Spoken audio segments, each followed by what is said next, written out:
بسم اللہ الرحمن الرحیم۔ السلام علیکم ڈیئر ویور کچھ علم حاصل کرنی ہے میرے ساتھ سٹوری کے آخر تک رہیے تاکہ آپ کو کچھ معلومات حاصل ہو سکے، کچھ آپ سیکھ سکے۔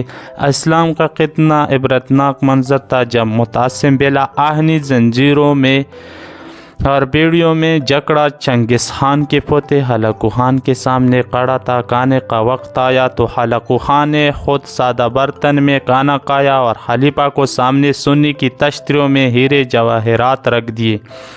پھر متعصب سے کہا، کھاؤ، پیٹ بھر کر کھاؤ، جو سونا چاندی تم اکٹھا کرتے تھے وہ کھاؤ۔ بغداد کا تاجدار بیچارگی سے و بے بسی کی تصویر بنا کھڑا تھا۔ بولا، میں سونا کیسے کہوں؟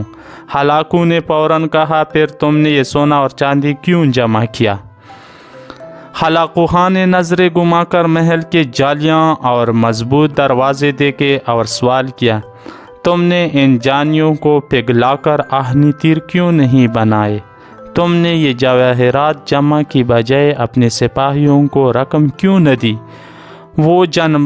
تاکہ وہ جن بازی اور دلیری سے میرے افواج کا مقابلہ کرتے؟ خلیفہ نے تعصب سے جواب دیا، اللہ کی یہی مرضی تھی۔ ہلاکو نے کڑکدار لہجے میں کہا، پھر جو تمہارے ساتھ ہونے والا ہے وہ بھی خدا ہی کی مرضی ہوگی۔ ہلاکو خان نے متعصب باللہ کو محسوس لبادے میں لپٹ کر گھوڑوں کے ٹاپوں تلے روند ڈالا اور چشم فلک نے دیکھا کہ اس نے بغداد کو قبرستان بنا ڈالا۔ ہلاکو نے کہا، آج میں نے بغداد کو صفحہ ہستی سے مٹا ڈالا ہے اور اب دنیا کی کوئی طاقت اسے پہلے والا بغداد نہیں بنا سکتی۔ اور ایسا ہی ہوا۔ ذرا تصور کریں، جب یورپ کے چپے چپے پر تجربہ گاہیں اور تحقیقاتی مراکز قائم ہو رہے تھے، تب یہاں ایک شہنشاہ دولت کا سہارا لے کر اپنی محبوبہ کی یاد میں تاج محل تعمیر کروا رہا تھا۔ اسی دوران برطانیہ کا بادشاہ اپنی ملکہ کے دوران ڈیلیوری فوت ہو جانے پر ریسرچ کے لیے کنگ ایڈورڈ میڈیکل اسکول کی بنیاد رکھ رہا تھا۔ جب مغرب میں علوم و فنون کے بم پھٹ رہے تھے، یہاں تانسین جیسے گویے نئے راگ ایجاد کر رہے تھے اور نوحیز خوبصورت و پرکشش رقصائیں شاہی درباروں کی زینت و شان بنی ہوئی تھیں۔